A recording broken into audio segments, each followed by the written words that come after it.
لا حول ولا قوة إلا بالله العلي العظيم أعوذ بالله من الشيطان الرجيم بسم الله الرحمن الرحيم الحمد لله رب العالمين والصلاة والسلام على سيد الأنبياء والمرسلين وآله الطيبين الطاهرين المعصومين اما بعد فقد قال اللہ تبارک و تعالی فی کتابہ المبین وہو اصدق الصادقین بسم اللہ الرحمن الرحیم افا تطعمون ان یؤمنوا لکم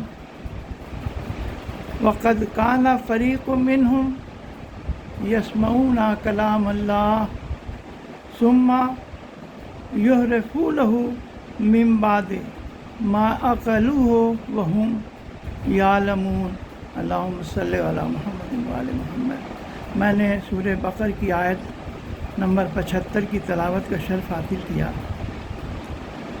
اللہ رب العزت فرماتا ہے افا تطمعون ان یؤمنوا لکم، مسلمانوں کیا تمہیں امید ہے کہ یہ یہودی تمہارے طرح ایمان لے آئیں گے؟ وقد کان فریق منہم یسمعون کلام اللہ، جبکہ ان کے اسلاف کا ایک گروہ کلام خدا کو سنتا بھی ہے، ثم یحرفونہ، اور اس کے بعد اس میں تحریف کر دیتا ہے، ما عقلوہ وہم یعلمون، حالانکہ وہ سب سمجھتا بھی ہے اور وہ جانتا بھی ہے۔ یہ آیہ کریمہ یہودیوں کے متعلق ہے۔ امام باقر علیہ السلام سے روایت ہے کہ جب راوی نے ان سے دریافت کیا تو امام باقر علیہ السلام نے کہا کہ یہودیوں کا ایک گروہ جو کہ حقیقت پسند تھا، اور توریت میں جو چیزیں لکھی ہوئی ہیں اسے معلوم ہو جاتی تھی تو آ کر وہ مسلمانوں کو بتایا کرتا تھا کہ رسول کریم جو ابھی نبی آئے ہیں توریت میں ان کے صفات کیا کیا لکھے ہوئے ہیں۔ جب وہ یہ باتیں بتایا کرتے تھے تو ان کے اسلاف کا ایک گروہ وہ ان کے پاس آتا تھا اور کہتا تھا کہ کیا تم مسلمانوں کو توریت میں جو لکھا ہوا ہے وہ بتا دیا کرو گے؟ اگر تم ایسا کرو گے تو وہ لوگ اپنے نبی کے صفات کا استدلال تمہارے توریت کی کتاب سے کریں گے اور تمہارے پاس اللہ کے سامنے بھی کوئی حجت باقی نہیں رہ جائے گی۔ اس آیہ کریمہ کا شان نزول یہی ہے۔ اس آیہ کریمہ کی تلاوت کرنے کی وجہ یہ ہے کہ آج جو میں نے عنوان قائم کیا ہے اپنی گفتگو کا، وہ ہے تحریفات کربلا۔ اس میں جو ذکر ہے وہ توریت میں جو رسول کے صفات بیان کیے گئے ہیں ان کو یہ چھپاتے تھے، جس کو قرآن کریم نے تحریف کا نام دیا ہے۔ تحریف کا لفظ، اس کا بنیادی جو لفظ ہے وہ ہے حرف۔ معنی اس کا یہی ہے کہ جو کچھ بھی بیان کیا گیا ہے یا تو اس کے لفظی طور پر اس میں کچھ تبدیلی کر دی جائے یا اس کے معنی اور مفہوم میں تبدیلی کر دی جائے تاکہ جو اصل کلام ہے وہ لوگ تک نہ پہنچ سکے۔ اس عنوان کو قائم کرنے کا مقصد میرا یہ تھا کہ اسی کے نسبت دیتے ہوئے واقع کربلا میں جو تحریفات ہوئی ہیں یعنی تحریفات کربلا، اس کے متعلق کچھ گفتگو کی جائے۔ واقع کربلا میں تحریفات دونوں نے کیا ہے، دشمنوں نے بھی کیا ہے اور دوستوں نے بھی کیا ہے، لیکن دونوں نے جو کیا ہے تو اس کے پیچھے دونوں کی سوچ الگ الگ ہے، مختلف ہے۔ اگر ہم دیکھیں کہ اس کا تحریفات کے کتنے قسم ہیں تحریفات کا جب ہمیں مفہوم معلوم ہو گیا کہ جو مدار سے یا محور سے اگر کسی چیز کو ہٹا دیا جائے، یعنی اس کا جو اصل معنی اور مفہوم ہے اس سے اس کو الگ کر دیا جائے، تو جو حقیقت معنی ہے وہ لوگوں کے سامنے نہیں آ پائے۔ قرآن کریم کے الفاظ میں تو بعد کی امت یا مسلمانوں میں رسول کریم کے انتقال کے بعد لوگوں نے اس کے الفاظ میں تو کوئی تبدیلی نہیں کر سکے، اس لیے کہ یہ ایک معجزاتی کلام ہے، اور کوئی بھی چیز اگر اس کے مقابلے میں لائی جائے گی تو وہ بالکل ظاہر ہو جائے گی کہ یہ قرآن کریم کا حصہ نہیں ہے۔ اس لیے لوگ مجبور تھے کہ قرآن کریم میں کسی طرح کی تحریف نہیں کر سکے، الفاظ میں تحریف نہیں کر سکے، لیکن اس کے معنی میں اور اس کے تفسیر میں، شان نزول میں، اس میں تو لوگوں نے تفسیریں میں تحریفیں کی ہیں۔ قرآن کریم میں جتنے بھی قرآن کریم کا آپ دیکھیے گا تو آیتوں کے الگ الگ معنی لکھے ہوئے ہیں۔ اگر اردو میں اس کا ترجمہ کیا جائے تو اس کا مطلب یہی ہے کہ جتنے لوگوں نے اردو میں ترجمہ کیا ہے وہ ایک معنی بیان نہیں کیا۔ اس کا مطلب ہے کہ آج تک قرآن کریم کا صحیح ترجمہ نہیں ہو سکا دوسرے زبانوں میں۔ اس سے تو یہی مفہوم نکلتا ہے۔ اس کے بعد جب معنی ان لوگوں نے بدل لیا تو اس کی تفسیریں الگ الگ کی، شان نزول الگ بیان کیے، اس لیے کہ اس کے بیان کرنے سے ان کو اپنا مقصد حاصل ہو سکتا تھا۔ چونکہ آج قرآن کریم کے تحریفات کے متعلق گفتگو نہیں کرنی ہے، بلکہ میرا موضوع تحریفات کربلا سے متعلق ہے کہ کربلا کے واقعے میں کتنی تحریفات ہیں۔ یہ جو تحریفات ہیں یا عموماً جو تحریفات ہوتی ہیں تو دو طرح سے ہوتی ہیں۔ ایک تو اس کے الفاظ میں، اس کے کلام میں تحریف کر دیا جائے، اور دوسرا ہے کہ معنوی طور پر کلام تو وہی رہے لیکن اس کا معنی اور مفہوم بدل دیا جائے۔ اب مثال کے طور پر قرآن کریم کی بات سے ہم لوگ الگ ہو کر کے کربلا کے تحریفات کے متعلق گفتگو کر رہے ہیں۔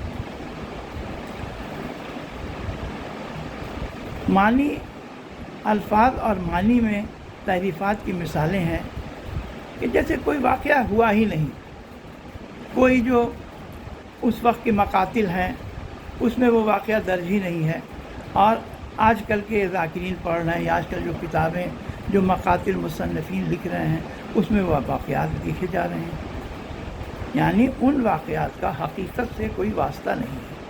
اب جیسے مثال کے طور پر ایک ہاشم مرقال کا قصہ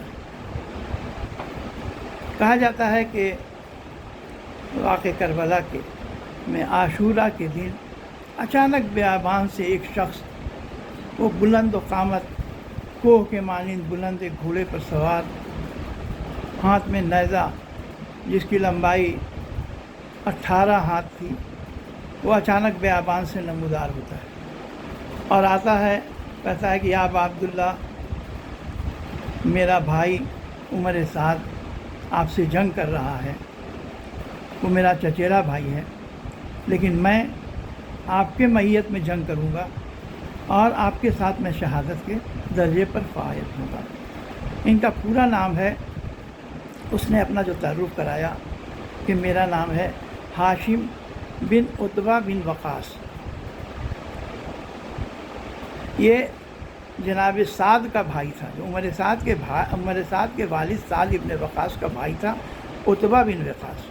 یہ عتبہ بن وقاص کا بیٹا ہاشم بن عتبہ بن وقاص تھا، جس کا لقب مرقال تھا۔ یہ شخص جنگ صفین میں حضرت علی علیہ السلام کے لشکر میں تھا اور وہاں شہید بھی ہوا تھا، یعنی 39-40 ہجری میں اس کی شہادت ہے۔ تو جب 39-40 ہجری میں شہید ہو چکا تو کربلا میں عدم سے وجود میں یہ کیسے آ گیا؟ تو یہ خود ایک مثال ہے کہ اس طرح کی جو روایتیں مقاتل میں آئی ہیں ان کا کوئی اصل نہیں ہے۔ کچھ اور روایتیں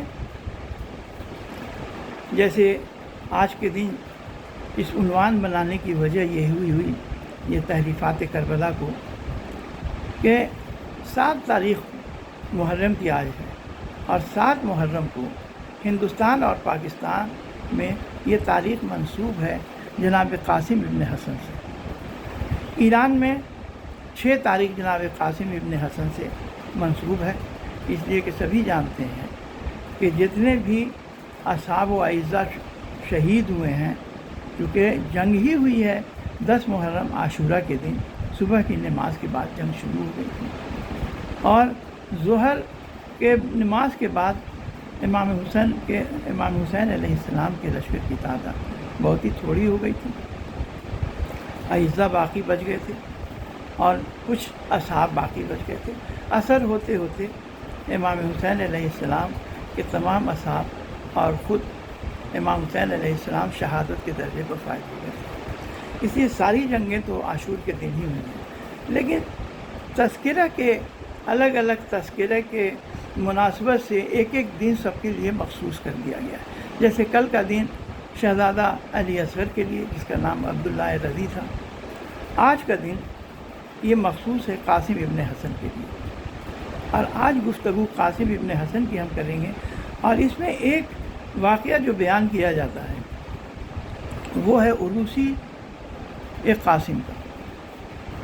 عروسی قاسم، اس واقعے میں ہم مقاتل کے کچھ مصنفین کہتے ہیں کہ یہ واقعہ ظہور پذیر ہوا کربلا کے دن، یہ واقعہ ہوا تھا، لیکن زیادہ تر مصنفین کہتے ہیں کہ یہ روایت جھوٹ ہے اور اس کی توجیہ بھی کرتے ہیں۔ اس کے پہلے کہ ہم لوگ جناب قاسم علیہ السلام کے عروسی کے متعلق گفتگو کریں، اس تحریفات کے جو 2 طرح ہیں، جو الفاظ میں ہیں یا معنوی ہیں، ان پر پہلے گفتگو کر لیتے ہیں۔ ایک تحریف تو یہ ہے کہ جناب سید سجاد حسین ابن علی علیہ السلام، ان کے متعلق ان کو جو ایک لقب اختیار کر گیا ہے کہ بیمار کربلا۔ اگر کہا جائے کہ بیمار کربلا تو ذہن میں فوراً سید سجاد امام حسین ابن علی کا تصور آتا ہے، لیکن یہ جو بیمار کا لقب جناب سید سجاد کو دیا گیا، سجاد بھی ان کا لقب ہی ہے، ان کا نام حسین ابن علی، معاف کیجیے گا علی ابن الحسین، کیونکہ امام حسین علیہ السلام نے اپنے ہر فرزند کا نام علی رکھا تھا، علی اکبر، علی اصغر، علی اوسط، اس طرح سے سبھی علی تھے۔ تو ان کے القاب بہت سارے ہیں، جس میں عابد اور سید سجاد، اس طرح یہ سب القاب ہیں جو کہ امام علی ابن الحسین علیہ السلام سے منسوب ہے۔ یہ بیمار کربلا کا القاب یہ صرف اردو اور فارسی کے جو شعراء ہیں یا جو مجلسیں پڑھتے ہیں، ان لوگوں نے یہ القاب اختیار کر لیا ہے، ورنہ عرب میں یا جو عربی کتابوں کا متن ہے اس میں کہیں یہ القاب بیمار کربلا دیکھنے میں نہیں آتا۔ اب بیمار کربلا کہنے سے ایک تصور اٹھتا ہے کہ یہ ایک نحیف و نزار شخص ہے، کمر جھکی ہوئی ہے، تب چڑھا ہوا ہے، بخار میں ہے، کانپ رہے ہیں، عصا کا سہارا لیے ہوئے ہیں، اس طرح کا۔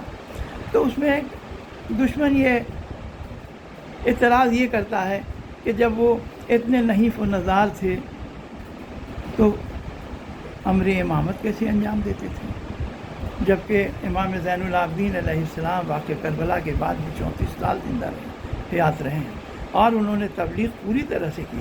ان کے دعاؤں کا مجموعہ دیکھیے، اور ان کے جو اس کے معارف ہیں یا اور بھی جو انہوں نے تبلیغیں کی ہیں، سب تاریخوں میں درج ہیں۔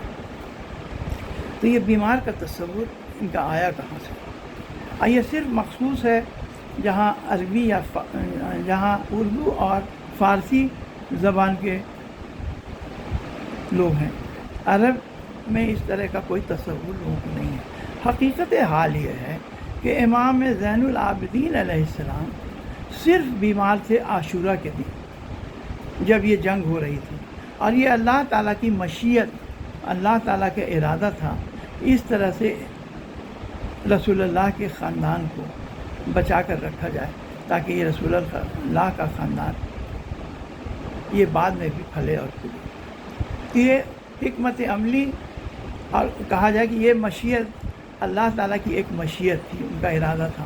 وہ اتنے بیمار تھے اس لیے ان پر جہاد بھی ساقط تھا، اب وہ کرنے کی حالت میں بھی نہیں تھی، اس لیے کہ پورے دن وہ بے ہوشی رہے، ہوش میں نہیں رہے۔ اس کے بعد کوئی تاریخ نہیں ملتی ہے کہ امام حسین ابن علی کہیں بیمار رہے ہیں۔ کون ایسا شخص ہے دنیا میں جو کبھی بیمار نہیں پڑتا ہے؟ ہر انسان بیمار پڑتا ہے، لیکن ہر کو بیمار کا لقب نہیں دے دیا جاتا ہے۔ یہ ایک تصور ہی غلط ہے۔ اچھا، یہاں تک ان کا لقب دے دیا گیا اور سمجھتے ہیں کہ ہم بیمار کہہ کر کے اور ایک نحیف النظار آدمی کے آنسو بہا رہے ہیں، اور اتنا ہم آنسو بہا رہے ہیں، اور ایسے نحیف النظار کو دشمنوں نے طوق و سلاسل میں جکڑ لیا، ان کو پیدل لے کر چلے گئے کربلا سے کوفہ، اور کوفہ سے شام لے کر گئے، اور بے پالان کی اونٹوں پر ان کے پیروں کو باندھ دیا گیا، اونٹ کے دونوں پیروں کو باندھ دیا گیا، اونٹ کے پیٹ کے ساتھ باندھ دیا گیا، اور اس طرح کے جو روایتیں ہیں۔ حقیقت یہ ہے کہ امام حسین ابن علیہ السلام اسی طرح صحت مند تھے جیسے خود ان کے والد حسین ابن علی، یا ان کے فرزند اکبر جناب محمد باقر علیہ السلام، یا امام جعفر صادق علیہ السلام، یا کوئی بھی ائمہ، وہ جس طرح صحت مند تھے اسی طرح امام سجاد علیہ السلام بھی صحت مند تھے۔ اب یہ لوگوں نے کیا کیا کہ اس سے طرح طرح کی روایتیں گڑھیں، اور صرف میں نے ایک واقعہ کو، ایک روایت کو لے کر آپ کے سامنے بیان کریں کہ دیکھیے اس طرح کے تصور دینے سے ان کیا کیا پریشانیاں ہوتی ہیں، اور کیا کیا تحریفات اور کیسے کیسے عقائد جنم لیتے ہیں۔ امام سجاد علیہ السلام بیمار کربلا لوگ کہتے ہیں، نتیجہ ہے کہ اسی نسبت سے آقا شہید مرتضیٰ مطہری کہتے ہیں کہ ایک دوست ہمارے تھے جن کا نام تھا شمس تہرانی، تو شمس تہرانی کہتے ہیں کہ کسی نے ان لوگوں کو دعوت میں بلایا کہ آج آپ آئیے اور ہم ضیافت کرنا چاہتے ہیں، تو یہ لوگ سب گئے۔ آقا کہتے ہیں کہ وہ لوگ سب گئے، اور وہاں گئے تو سب کے سامنے ایک ایک پلیٹ اور اس میں کچھ چیز رکھ دی گئی، تو انہوں نے کہا کہ یہ چیز جو رکھی گئی تو یہ سمجھ میں نہیں آتی کہ یہ چیز ہے کیا۔ اب سب لوگوں نے جب اس میں ہاتھ ڈالا تو ہم نے بھی ہاتھ ڈالا، جب ہاتھ ڈالا تو وہ چیز چپچپی تھی، ہاتھ میں سل گئی، اور سخت قسم کی اور چمکیلی تھی، سیال تھا لیکن سخت سیال تھا اور چمکیلا تھا، ہاتھ میں چپک گیا۔ اس کو سب لوگوں نے جب منہ کی طرف لے گئے تو ہم بھی حلق میں لے گئے اس کو، تو حلق میں لے گئے، حلق کی عجیب کیفیت ہو گئی، لگا کہ حلق اور زبان ہماری زخمی ہو جائے گی۔ تو جب سب لوگ مصروف ہو گئے کھانے میں، تو ہم نے جو میزبان ہیں ان کو بلایا اور ہم نے پوچھا کہ یہ کون سی چیز ہے، میرے سمجھ میں نہیں ہے۔ کہا کہ یہ چیز تو ایسی لگ رہی ہے کہ جس نے میرے حلق کو، میرے زبان کو زخمی کر دیا ہے، یہ چیز کیا ہے؟ تو وہ بہت خفا ہوئے۔ انہوں نے کہا کہ مولانا اور آپ عالم ہیں، آپ کو اس طرح کی باتیں نہیں کرنی چاہیے تھی۔ تو ہم نے کہا کہ میرے سے کیا غلطی ہو گئی؟ ہم نے تو صرف پوچھا کہ یہ چیز کیا ہے۔ تو انہوں نے کہا کہ یہ شوربہ ہے بیمار کربلا کا، جسے آش کہا جاتا ہے۔ تو انہوں نے کہا کہ آپ نے ٹھیک کہا، امام ہمارے بیمار نہیں بھی تھے تو اسی شوربہ کو کھا کر بیمار پڑے ہوں گے۔ انہوں نے مزاحیہ جس پر کافی خفا ہوئے۔ تو یہ جو تصور ایک بن گیا ہے، یہ تصور بہت ہی خطرناک تصور ہے۔ ایک شخص کہتے ہیں کہ ایک مقالہ ایک جگہ جہاں مقالہ جات کی مقابلہ تھا، تو وہاں وہ تقریر کر رہے تھے اور حکومت پر وہ نکتہ چینی کر رہے تھے۔ کہتے ہیں کہ جو لوگ فطرت کے بہت اچھے ہیں ان کے پاس لائے عمل نہیں ہے، اور جو فطرت کے برے ہیں وہ ایک لائے عمل رکھتے ہیں۔ بالکل۔ اس کے بعد یہ مثال دیتے ہیں، یہاں تک تو ٹھیک تھا، وہ مثال دیتے ہیں کہ جیسے فطرت کے بہت اچھے اور جو مقدس ہستی ہیں جن کے پاس کوئی لائے عمل نہیں تھا، وہ ہے جناب سید سجاد، اور جس کے پاس لائے عمل ہے جو بدفطرت شخص تھا وہ ہے شمر۔ دیکھیے یہ مثال دیتے ہیں۔ اب اس سے کیا ہوا؟ تو وہ کہتا ہے، جو شخص تقریر کر رہا تھا، کہتا ہے کہ اس سے تو اچھا تھا کہ حضرت عباس علم بردار تھے کہ وہ لائے عمل بھی رکھتے تھے اور وہ فطرت کے بھی بہت عمدہ تھے، بلند تھے۔ اب دیکھیے کہ حضرت عباس علم بردار کے بھی امام ہیں جناب سید سجاد۔ ہم یہ بتانا چاہ رہے ہیں کہ اس تحریف پہ کتنے برے اثرات مرتب ہوتے ہیں۔ تو وہ کہتے ہیں کہ امام ہوئے سید سجاد اور حضرت عباس علم بردار ماموم ہوئے، تو ان کا اگر جو تصور ہے کہ ماموم امام سے افضل ہے، اور یہ ہو نہیں سکتا ہے ہمارے عقائد کے حساب سے، اس لیے کہ ہم جانتے ہیں کہ جو امام وقت ہوتا ہے وہ اپنے وقت کا عالم ترین ہوتا ہے، سب سے شجاع ترین ہوتا ہے، اور پورے امت کی ذمہ داری ہدایت کی اس کے ذمہ امت کو چلانا ہی ہے، تو اس کو کہا جائے کہ لائے عمل نہیں رکھتا، یہ امر امامت کیسے یہ کرتا ہوں؟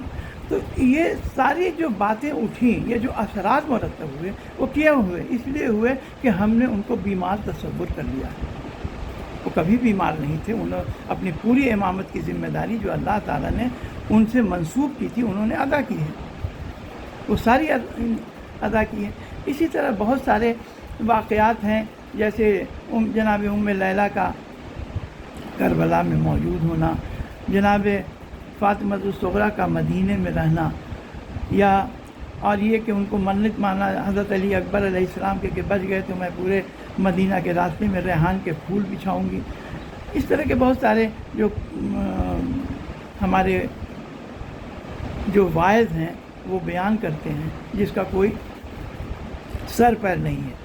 شہید آیت اللہ مرتضیٰ مطہری ایک واقعہ بیان کرتے ہیں کہ میں قوم میں جب پڑھائی کر رہا تھا، میرا ابتدائی زمانہ تھا پڑھائی کا، کہ میں ایک دن مشہد مقدس گیا، وہاں پر ایک شخص واعظ جو کہ مجلس پڑھنے آیا ہوا تھا، وہ وہاں بہت مشہور شخص تھا، لیکن کہا وہ لفظ استعمال کرتے ہیں، اب اردو میں جو اس کا ترجمہ لوگوں نے کیا ہے، انہوں نے تو فارسی میں تقریر کی ہوگی، کہتے ہیں کہ بڑا کاریگر شخص تھا، اور اس کا لقب تھا قہاری۔ یہ قہاری اس نے جو بیان کیا، تو انہوں نے کہا ہم سن رہے تھے کہ اس نے سوائے جھوٹی روایتوں کے جو کربلا سے منسوب تھی اور کچھ نہیں کہا۔ اور ایک روایت بیان کرتا ہے کہ امام حسین علیہ السلام کا یا ان کے کسی عزیز کا یا صاحب کا کوئی ایک بچہ تھا چھوٹا، وہ کسی طرح ادھر سے فوج سے نکل گیا اور اس کو عمر سعد کی فوج نے اس کو گرفتار کر لیا۔ اس چھوٹے معصوم بچے کے گلے میں ایک رسی باندھ دی گئی، اور ایک شخص سوار جو تھا وہ اس بچے کو کھینچتا چلا جاتا تھا، پیچھے سے جو اس کے دوسرے پیدل سوار تھے اس کو مارتے جاتے تھے۔ ظاہر سی بات ہے کہ ایک گھوڑے پر بیٹھا ہوا شخص ایک معصوم چھوٹے سے بچے کی ننھی سی گندر نازک گردن کو کھینچتا جائے گا، اس کی زبان نکلی ہوئی ہے، آنکھیں نکلی ہوئی ہیں، اسی حالت میں وہ بچہ شہید ہو جاتا ہے۔ وہاں ظاہر سی بات ہے کہ مجمع نے اتنا گریہ کیا، ایک چھوٹے سے بچے کا تصور کر کے ہر انسان گریہ کرے گا۔ جب وہ شخص، اس کی مجلس بڑی کامیاب ہوئی، جب وہ ممبر سے اترتا ہے تو شہید مرتضیٰ مطہری کہتے ہیں کہ میں اس کے پاس گیا اور ہم نے کہا کہ قبلہ آپ نے جو یہ روایت پڑھی ہے اس کا اسناد کیا ہے، آپ نے کس کتاب سے پڑھی ہے؟ ہم نے آج تک نہیں سنی تھی۔ تو اس شخص نے اس کی طرف ہم جو اس سے پوچھ رہے تھے اس کا اس نے جواب نہیں دیا، اور وہ کہتا ہے کہ صاحبزادے میری مجلسیں میں آیا کرو، تم بہت کچھ تم کو سیکھنے میں ملے گا اور اس سے تم کو بہت فائدہ ہوا کرے گا۔ تو یہ جو تصور ہے، تو ہم نے کہا کہ جو دشمن اور دوست دونوں نے اس میں تحریفیں کی ہیں، لفظی تحریفیں ہوئی ہیں اور معنوی تحریفیں بھی ہوئی ہیں۔ معنوی تحریف یہ تو سب میں نے جو مثالیں بیان کی سب لفظی تحریفیں ہیں۔ معنوی تحریف یہ ہے کہ جیسے واقع کربلا کا جو مقاصد کے متعلق وہ کہتے ہیں کہ امام حسین علیہ السلام اس لیے شہید ہوئے تاکہ امت کے گناہوں کو بخشوا سکے۔ یہ جو تصور ہے یہ مسیحی تصور ہے کہ جو عیسائی حضرات ہیں وہ یہ عقیدہ رکھتے ہیں کہ حضرت عیسیٰ ابن مریم سولی چڑھ گئے، اس لیے چڑھ گئے کہ جو امت کے جو گناہگار ہیں ان کو بخشوا سکیں. یعنی ان کے سولی چڑھنے کی وجہ یہ ہوئی کہ یہ امت کو کھلی چھوٹ مل گئی کہ قیامت تک یہ سارے گناہ کریں، شراب پئیں اور سارے فحش کام کریں، جتنے بھی یہ فاسق و فاجر ہوں گے. چونکہ عیسیٰ ابن مریم نے اپنی شہادت اللہ کے حضور میں پیش کر دی ہے، اس لیے ان کے سارے گناہ معاف کر دیے جائیں گے. مرتضیٰ مطہری کہتے ہیں کہ اس طرح کے عقائد کچھ ہمارے یہاں بھی آ رہے ہیں کہ ہم اگر صرف ماتم کر لیں اور مجلس کر لیں اور اللہ تعالیٰ نے جو احکام ہم پر فرض کیے ہیں، نماز ہے، روزہ ہے، حج ہے، زکوٰۃ ہے، ان کو ہم نہ بھی ادا کریں تو ہماری بخشائش ہو جائے گی. میں نے ایک واقعہ پڑھا تھا کہ ایک حدیث ہے کہ اگر ایک قطرہ امام باقر علیہ السلام کا مکھی کے پر کے برابر بھی آنسو کا ایک قطرہ اگر گرا تو وہ جہنم کی آگ کو بجھا دے گا، انسان کے سارے گناہوں کو معاف کر دے گا. تو لوگ سمجھتے ہیں کہ پھر ہم کو نماز کی ضرورت کیا ہے، ہمارا ایک قطرہ. تو حقیقت وہ سمجھتے نہیں ہیں. یہ اس حدیث میں کوئی غلطی نہیں ہے، اور نہ میرا یہ مقصد ہے یہ بتانے کا. اس کے پہلے میں نے جو ایک آدھ روایت یہ بھی پڑھی تھی کہ باقر مجلسی صاحب نے ایک روایت لکھی ہے کہ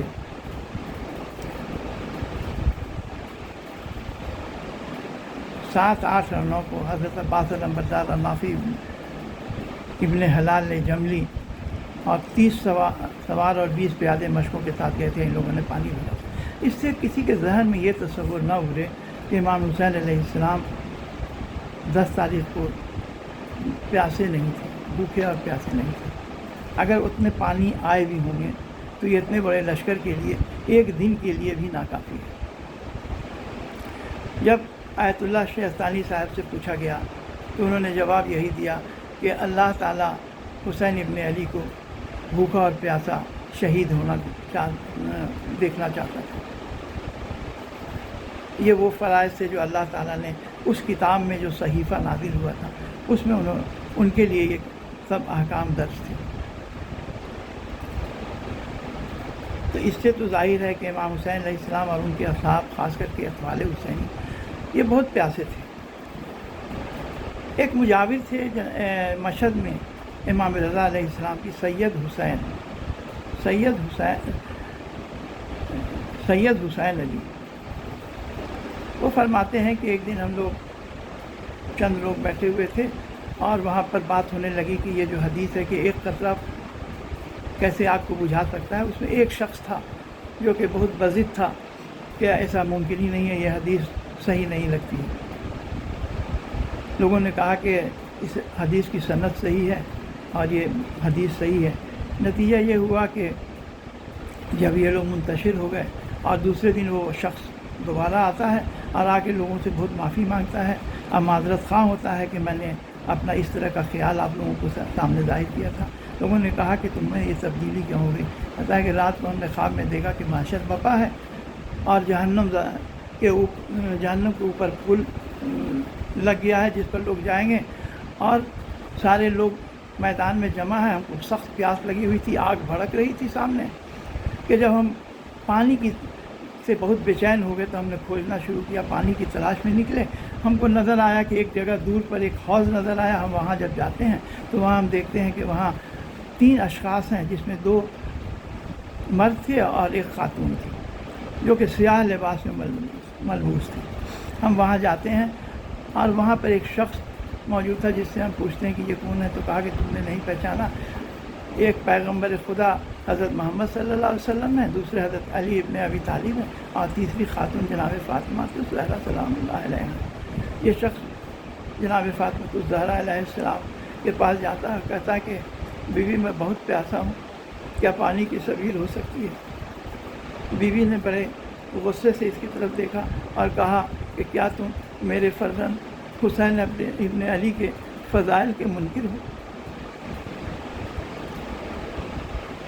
لعنت ہو اس شخص پر جس نے ان کو قتل کیا، شہید کیا، اور لعنت ہو ان لوگوں پر جن لوگوں نے اسے پیاسا شہید کیا. اب وہ شخص کہتا ہے کہ میں بہت بے چین ہوا اور اسی کے لیے وہ معذرت خواہی کر رہا تھا. یہ علامہ باقر مجلسی نے اپنی کتاب میں درج کیا ہے. تو یہاں تک تو کوئی مطلب یہ نہیں ہے، کوئی شک و شبے کی گنجائش نہیں ہے کہ یہ روایتیں بالکل صحیح ہیں، لیکن کون سے آنسو جو مکی کے پر کے برابر ہوتے ہیں؟ آنسو تو دلی کیفیت کی ترجمانی کرتے ہیں. آپ کا جو دل ہے وہ اس وقت کس طرح سے ہے. اگر کسی ظالم کے دل پر بھی کبھی کبھی اس کا ضمیر اگر زندہ ہے تو اس کی وجہ سے بھی اس کو آنسو نکل آتے ہیں، اس کے قلب کی کیفیت ایسی ہو جاتی ہے. تو یہ سارے جو قلب کی کیفیت ہیں ان سبوں کا کوئی اجر و ثواب نہیں ہے. یہ ایک کس طرح کا مخصوص اجر و ثواب ہے؟ اس لیے کہ ایسا شخص ہو کہ جو اللہ تعالیٰ کے سب احکام پر عمل کرتا ہو، اللہ تعالیٰ کے سب احکام، اس کے بعد وہ امام حسین علیہ السلام سے ارتباط رکھتا ہو، ان کے مقصد سے ارتباط رکھتا ہو. اس کی حالت میں اگر وہ بے چینی میں اس کی آنکھوں سے آنسو نکلتے ہیں تو ان آنسوؤں کی قیمت ہے. اور ہر انسان کے آنسو کی، اس کے ارتباط کتنا ہے، اس کے اپنے اللہ تعالیٰ کے درجہ کتنا ہے، اس کا تقویٰ و ورع کتنا ہے، یہ سب بہت سارے اس میں اسباب ہیں جو کہ اس آنکھوں کی قیمت کا اجر معین کرتے ہیں. اب اس وقت اس سے زیادہ کی اس میں گنجائش نہیں ہے، اس لیے ہم آج کی مناسبت سے قاسم ابن حسن کہ وہ جو تحریف کہ جس کی وجہ سے ہم نے یہ عنوان قائم کیا، اس پر ہم گفتگو کریں گے. آج کا دن منسوب ہے جناب قاسم ابن حسن علیہ السلام سے. عاشورہ کے دن امام حسن علیہ السلام کی اولاد میں سے 4 یا 5 ان کے اولاد اس میں شہید ہوئے. 4 شہید ہوئے تھے، ایک بچ گئے تھے جن کا نام تھا حسن ابن حسن، جو کہ حسن مثنیٰ کہے جاتے تھے، اور جن کی شادی جناب فاطمہ بنت حسین سے ہوئی تھی. یہ دونوں زن و شوہر کربلا میں موجود تھے. بری طرح زخمی ہونے کے بعد یہ حسن بن حسن، ان کے میں حیات رمق حیات باقی تھی. ان کی ماں مادر گرامی کے قبیلے کا ایک شخص تھا جس کا نام تھا اسما بن خارجہ. وہ ان کو لے جاتا ہے، ان کا علاج کراتا ہے. یہ بچ جاتے ہیں، اس کے بعد مدینہ واپس آتے ہیں. ان کی اولادیں ہوئیں جس میں جناب عبداللہ ابن محض اور ان کے 2 اولاد تھے جو محمد اور ابراہیم، جن کے محمد کا لقب نفس زکیہ. سب باتوں کو ہم آگے پڑھ چکے ہیں. اور فاطمہ بنت حسین جو کہ کربلا میں موجود تھیں. اور امام حسین علیہ السلام جو اپنے بعد کے امام کے لیے جو تبرکات تھے یا جو کتابیں اور جامعہ کی جو کتاب تھی اور جو تبرکات تھے، جو صحیفہ انبیاء ما سلف تھے، یہ سب تو ام سلمہ ام المومنین ام سلمہ علیہ السلام کو دے کر کے آ گئے تھے. لیکن جو امامت ایک امام سے دوسرے امام میں جب بدلتی ہے تو اس وقت کہا جاتا ہے ان سب چیز کی تو امام حسین علیہ السلام جناب ام سلمہ کی نانی اماں ان سب چیزوں کو تبرکات کو رکھیے. جب میرا بیٹا حسین ابن علی ابن حسین کربلا سے واپس آئے گا تو یہ سب تبرکات اس کو دے دیجیے. لیکن آخری وقت میں کچھ اسرار امامت ہیں جو کہ ایک دم آخری وقت میں ایک امام سے دوسرے امام کی طرف ٹرانسفر کیے جاتے ہیں. اور یہ اسی آیہ کریمہ جو میں نے اس دن تلاوت کیا تھا کہ بسم اللہ الرحمن الرحیم ان اللہ یامر ان تودوا الامانات اہلہا، یعنی جو امانتیں ہیں اس کے اہل تک پہنچا دو. تو امام حسین السلام نے ایک وصیت ایک سر بہر لفافے میں جناب فاطمہ بنت حسین کو دیا تھا کہ تمہارا بھائی غشی سے جیسے ہی وہ اس کو افاقہ ہوگا تو یہ دے دینا. یہ آخری اسرار امامت ہے جو کہ ایک امام دوسرے امام کو ایک دم آخری وقت میں دیا کرتا ہے. تو یہ وہ لفافہ تھا یا یہ وہ وصیت نامہ تھا جو امام حسین علیہ السلام نے اپنے فرزند اکبر تو نہیں تھے، فرزند جناب زین العابدین علیہ السلام کو دیا تھا جناب فاطمہ بنت حسین کے توسط سے. ان کے جو اور بھائی تھے جو کربلا میں شہید ہوئے ان کے نام عبداللہ اکبر، دوسرے عبداللہ اصغر، ایک اور شخص کا نام ملتا ہے ابو بکر بن حسن اور قاسم ابن حسن. تو زیادہ جو قاسم ابن حسن کا تذکرہ کیا جاتا ہے. امام حسین علیہ السلام قاسم ابن حسن کو رخصت کرتے وقت بہت انہوں نے گریہ کیا. جب کہ اتنے بھائی تھے تو صرف قاسم ابن الحسن کو کہ کے لیے اتنا گریہ کیوں کیا، ان کے پورے واقعات کیوں ملتے ہیں؟ اس کی وجہ یہ ہے کہ امام حسین السلام کے جتنے بھی سپاہی جو جا کر جنگ کے میدان میں لڑے ہیں، اس میں سب سے یہ کم سن تھے، یہ ابھی سن بلوغ کو نہیں پہنچے تھے، جو انواع مقاتل کہتے ہیں کہ ان کی عمر 13 سال تھی، 13 سال کی عمر تھی۔ آئیے خود ان کو اونٹوں کے محمل میں بٹھایا گیا تھا جب یہ آئے تھے، لیکن عاشورہ کی رات کو جب امام حسین علیہ السلام جتنے بھی ان کے اصحاب جو بچ گئے، جنہوں نے جانے سے انکار کر دیا کہ کہا کہ ہم کو 70 بار بھی ہم کو شہید کیا جائے گا تو آپ کا ساتھ ہم نہیں چھوڑ سکتے، یعنی پوری اپنے ان لوگوں نے برضا و رغبت اس شہادت کو راہ خدا میں جہاد فی سبیل اللہ کو قبول کیا تھا۔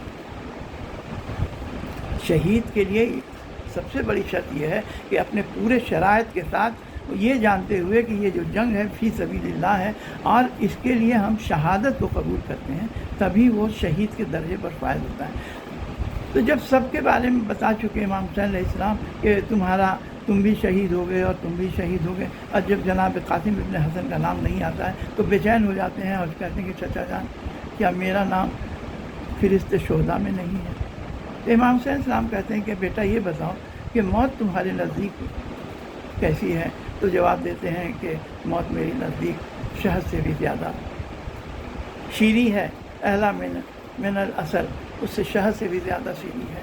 اس پر امام حسین علیہ السلام نے ان کو اپنے گلے سے لگایا اور بہت گریہ کی۔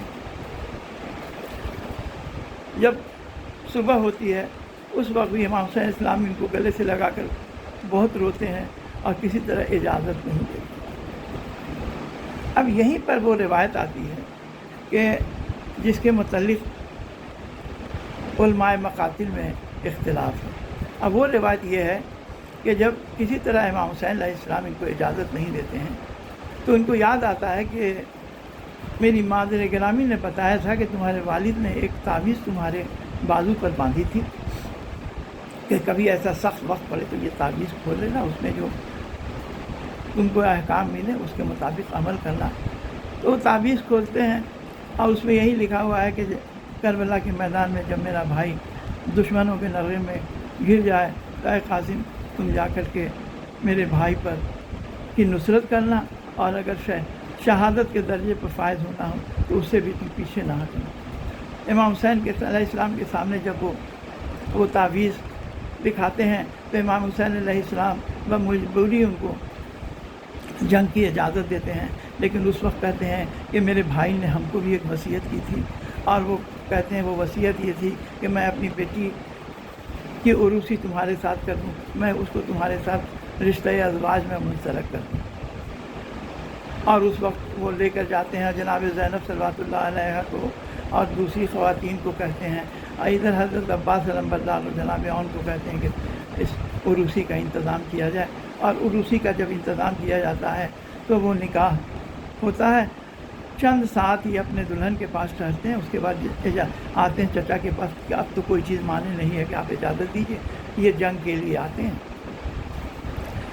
جنگ کے لیے جب جناب قاسم علیہ السلام جا رہے ہیں، اب دلہن جو کچھ دیر کی دلہن تھی اب وہ جانتی ہے کہ یہ جا رہے ہیں، لوٹ کر نہیں آئیں گے، اور ابھی وہ دلہن جو کہ اپنے بھائی کو علی اکبر کو رو چکی، اب وہ اپنے شوہر کے رونا ہے وہ دیکھ رہی ہے۔ اسی عروسی کے واقعے کو، حالانکہ یہ جو عروسی کا واقعہ ہے ہندوستان پاکستان میں، اور اسی کے نسبت سے مہندی نکالی جاتی ہے، ہمارے یہاں بھی وہ ایک تعزیہ کی شکل کی ہوتی ہے جس کو مہندی نکالی جاتی ہے، بڑے شوق سے اس کا پورا جلوس نکلتا ہے، ہمارے گاؤں میں بھی نکلتا ہے، اور تمام ہمارے جو متصل گاؤں ہیں اور پورے ہندوستان میں پاکستان میں یہ مہندی کا جلوس نکالا جاتا ہے۔ تو یہ عروسی کی روایت آئے کہاں سے؟ چونکہ ہم کو بہت اس کو مختصر کرنا پڑے گا، اس لیے کہ ہم اس کو زیادہ طول دینا نہیں چاہتے ہیں، میرا وقت ختم ہو چکا ہے۔ اس کی یہ روایت آئی کہاں سے؟ تو آیت اللہ شہید مرتضیٰ مطہری کہتے ہیں کہ جناب شیخ مفید جو متوفہ ہے 309 ہجری کے، 309 ہجری کے ہیں، تیسری صدی کے ہیں، ہو سکتا ہے کہ تیسری یا چوتھی صدی کے تیسری صدی کے آخری یا چوتھی صدی کے شروع میں وہ رہے ہوں۔ تو وہاں سے لے کر کے یہ جب ایک شخص تھا جس کا نام تھا ملا وائس کشفی، اس کی یہ متوفی ہے 902 ہجری کا. بولتے ہیں کہ یہ 330 ہجری سے 338 ہجری میں ان کی وفات ہے. شاید 338 ہجری سے 902 ہجری تک کسی بھی مقاتل کی کتاب میں یا کوئی اس واقعے کو جانتا بھی نہیں تھا. اچانک ایک کتاب روضۃ الشہداء کے نام سے، کیونکہ یہ پہلی فارسی کی کتاب تھی اس لیے یہ بہت مشہور ہوئی. اس کے پہلے جو مقاتل تھے وہ عربی میں لکھے جاتے تھے. جب فارسی میں لکھی گئی تو لوگوں نے مجلسوں میں اس کتاب سے پڑھنا شروع کیا. نتیجہ ہے کہ جو لوگ مجلسیں اس کتاب سے دیکھ کر پڑھتے تھے ان کا نام ہی روضہ خواں ہو گیا. یہ روضۃ الشہداء یہ اتنی زیادہ مشہور ہوئی. یہ شخص جو ملا معین واعظ کشفی ہیں، ان کے متعلق آیت اللہ مطہری کہتے ہیں کہ یہ کون مسلک تھے. زیادہ امید ہے کہ یہ سنی المسلک تھے. اور جب یہ محلہ سبزوار ایران میں ہے جو کہ اب ایک شہر بن گیا ہے، وہاں کے رہنے والے تھے، مجلسیں پڑھا کرتے تھے. تو جب یہ شیعوں کے درمیان ہوتے تھے تو انہی کے مطابق یہ حالات بیان کیا کرتے. جب اہل سنت کے درمیان ہوتے تھے تو کچھ ان کے افکار ان سے میل کھاتے تھے. تو وہ کہتے ہیں کہ یہ ساری چیزیں جو ہیں یہ تحریفات کربلا میں، یہ جو عروسی قاسم ہیں، ان کا کہیں بھی کوئی پرانی مقاتل میں اس کا کوئی وجود نہیں ہے. علامہ باقر مجلسی بھی اس روایت کو جھوٹ سمجھتے ہیں. تو جو لوگ اس روایت کو صحیح سمجھتے ہیں، جنہوں نے اپنی کتابوں میں درج کی ہیں، اس میں ملا معین واعظ کشفی اور ایک اور شخص ہیں فاضل دربندی، جنہوں نے اپنی کتاب اسرار الشہادہ میں اس واقعے کو نقل کیا ہے. اس کی وجہ یہ ہے کہ ایک شخص جو کہ جبل عامر سے آیا تھا، اس نے ایک کتاب دکھائی تھی.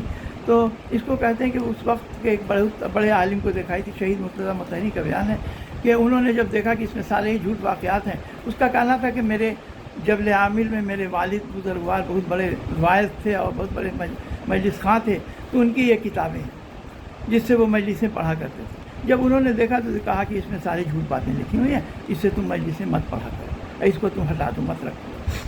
لیکن وہ کتاب وہ کہتے ہیں کہ آیت اللہ مطہری کہتے ہیں کہ فاضل دربندی کے ہاتھ لگ گئی اور انہوں نے اپنی کتاب اسرار الشہادہ میں یہ ساری روایتیں، جو کہ کسی کا کوئی بھی وجود نہیں ہے، انہوں نے اپنی پوری کتاب لکھ دی. گرچہ لوگ کہتے ہیں کہ یہ مخلص تھے امام حسین علیہ السلام کے ساتھ، عالم بھی تھے، لیکن جو ایک تصور ہو گیا کہ ہم اگر لوگوں کو رلا دیں گے یا خود روئیں گے اگر تو ہم پر جنت واجب ہو گئی، تو یہ تصور کے لیے لوگوں نے جھوٹی روایتوں کو جال کرنا شروع کیا. لیکن یہ جھوٹی روایتوں سے لوگوں کو رلا دینا یا خود رو لینا یہ کوئی اجر و ثواب کا باعث نہیں ہوتا ہے. یہ خود امام حسین علیہ السلام پر ایک ظلم ہے. تو عروسی قاسم کی جو روایت ہے، ایک دوسرے جو ہمارے عالم ہیں انہوں نے اپنی کتاب منتخب تریحی میں لکھا ہے. فخر الدین تریحی ان کا نام ہے.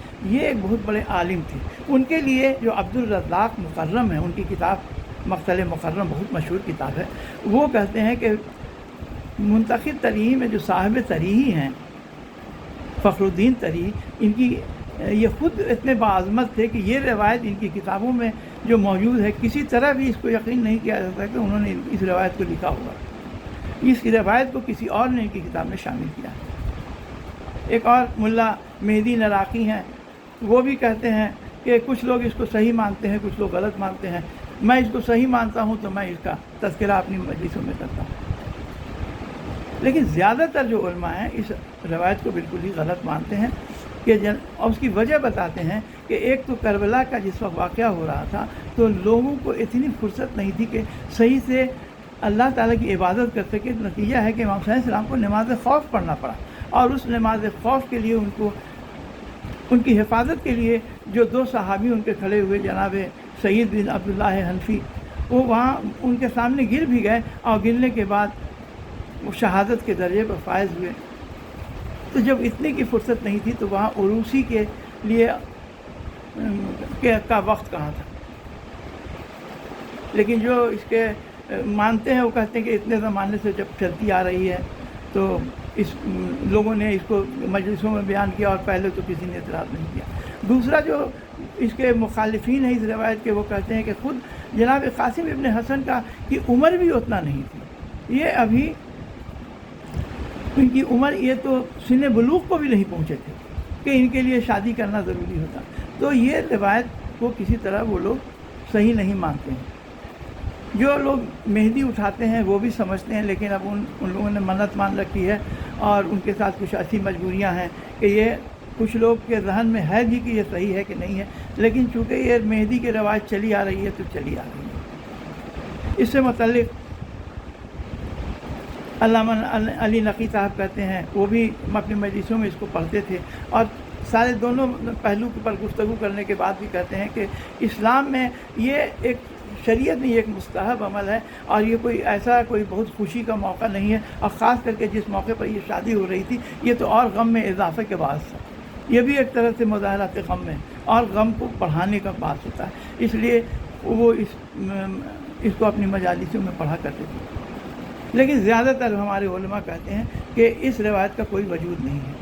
اب کسی طرح سے امام حسین علیہ السلام جب اپنے بھتیجے کو رخصت کرتے ہیں تو تاریخ طبری میں بھی ہے اور دوسری روایت مقاتل کی کتابوں میں ہے کہ جب جناب قاسم ابن حسن جنگ کے میدان کی طرف چلے تو عمر سعد کے لشکر کا ایک شخص تھا حمید ابن مسلم، وہ کہتا ہے کہ میں نے دیکھا کہ خیمے سے ایک بچہ برآمد ہوا جس کا چہرہ چاند کی طرح دمک رہا تھا، اس نے ایک کرتا پہن رکھا تھا اور پیروں میں اس کے جوتے تھے جس میں بائیں پیر کا جوتے کا تسمہ ٹوٹا ہوا تھا، اور وہ جھک کر کے اس تسمے کو درست کرنے کی کوشش کر رہا تھا۔ اس بیچ میں سارے مجمع جب وہ آگے بڑھا تو سارے مجمع نے اس کو چاروں طرف سے گھیر لیا، لیکن لگتا تھا کہ جیسے اس کو اس پورے مجمع کی یا پوری فوج کی کوئی پرواہ نہیں ہے، وہ اتنا بے جگر لگ رہا تھا کہ کوئی پرواہ نہیں ہے۔ امام حسین علیہ السلام کے بے چین ہونے کی ایک وجہ یہ بھی تھی کہ اتنے چھوٹے بچے کے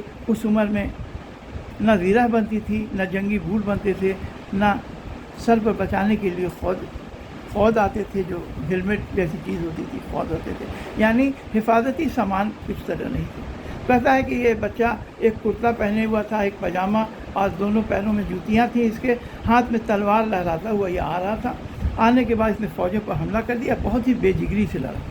حمید ابن مسلم کہتا ہے کہ میرے ساتھ ایک شخص تھا عمرو بن سعد بن نفیل ازدی، یہ کہتا ہے کہ یہ بچہ اگر میری طرف سے گزرا تو ہم اس پر ایسی ضرب لگائیں گے کہ وہ زمین دو ہم اس کو شہید کر دیں گے۔ اس پر حمید ابن مسلم کہتا ہے کہ اتنے لوگوں نے اس کو اور اس کا محاصرہ کر رکھا ہے، اب تم کو کیا ضرورت ہے ادھر جانے کی؟ تو کہتا ہے کہ نہیں، یہ ہم اس بچے کو ضرور ضرب لگائیں گے۔ حمید ابن مسلم کہتا ہے کہ اگر ہمارے کو موقع ملا تو ہم کبھی ایسے بچے پر ہاتھ نہیں اٹھائیں گے۔ جناب قاسم ابن حسن بے جگری سے لڑتے جاتے ہیں، اور بہت ساری روایتیں ہیں۔ ارزق شامی اور اس کے 3 فرزندوں کی روایت ہے کہ جس میں انہوں نے جنگ میں ان تینوں کو واصل جہنم کیا۔ اب ان روایتوں پر ابھی ہم تذکرہ نہیں کرنا چاہتے ہیں۔ نتیجہ یہ ہے کہ یہ جو عمرو بن سعد بن نفیل ازدی ہے، یہ کمی گاہ سے چھپ کر اس نے جناب قاسم ابن حسن کے سر پر ایک کالی ضرب لگائی۔ اس وقت جناب قاسم گھوڑے پر سنبھل نہیں سکے اور وہاں سے آواز دیتے ہیں کہ یا اماں، اے چچا جان، مدد کو آئیے۔ امام حسین علیہ السلام جیسے لگتا تھا کہ بالکل تیار بیٹھے ہیں، اور اس طرح وہ باز کی طرح جناب قاسم کے طرف جھپٹے ہیں اس کی مدد کے لیے، کہ جہاں جب پورے دشمن بھاگنے لگے چاروں طرف سے، امام حسین علیہ السلام اتنے غضبناک ہو رہے تھے، اور اتنے لوگوں کو انہوں نے وہاں سے شہید کیا جو راہ میں آتا جاتا تھا، کو داخل جہنم کیا جو راہ میں آتا جاتا تھا۔ اپنے بھتیجے کے پاس پہنچتے ہیں، ابھی یہ عمرو بن سعد بن نفیل ازدی خود جناب قاسم کے پاس کھڑا ہی ہوا تھا کہ امام حسین علیہ السلام نے اس کے اوپر کاری ضرب لگائی اپنی تلوار سے۔ اس نے ہاتھ اوپر کر کے چاہا کہ اپنا بچاؤ کریں کہ اس کی کلائی کٹ کے وہیں پر گر گئی۔ نتیجہ ہے کہ چیخنا چلانا اس نے شروع کیا، اور عمر سعد کی فوجوں نے ہجوم کیا۔ نتیجہ ہے کہ خود یہ عمرو بن سعد بن نفیل ازدی گھوڑوں کے ٹاپوں سے پامال ہو گیا۔ کہا جاتا ہے کہ اس میں جناب قاسم کا لاشا بھی پامال ہوا، لیکن کچھ لوگ کہتے ہیں کہ عمرو بن سعد بن نفیل ازدی پامال ہوا۔ امام حسین علیہ السلام بیٹھ جاتے ہیں، اپنے بھتیجے کو سینے سے لگا لیتے ہیں، اور لگانے کے بعد کہتے ہیں یا اللہ، اس قوم جفاکار پر لعنت ہے، تو ان کو ویسے ہی ان کو کبھی تو اپنے رحمت میں نہ رکھنا، تو ان کو اپنے غضب میں ان کو داخل کرنا، ان کو ویسا ہی اس بچے کے ساتھ جو کیا ہے ان لوگوں نے، اللہ تعالیٰ اس کا بدلہ دے گا۔ جناب قاسم کو کہتے کہ بیٹا تم نے اپنے چچا کو بلایا، چچا پر یہ شاخ ہے کہ تم بلاؤ اور تمہاری مدد کو نہ آ سکے۔ نتیجہ ہے کہ قاسم کو سینے سے لگاتے ہیں اور لے کر آہستہ آہستہ آتے ہیں خیمے کی طرف۔ اس کے بھائی جناب علی اکبر کے لاشے کے قریب جناب قاسم ابن حسن کو صلا دیتے ہیں، انا للہ و انا الیہ راجعون، رضا بقضائہ و تسلیما لامرہ۔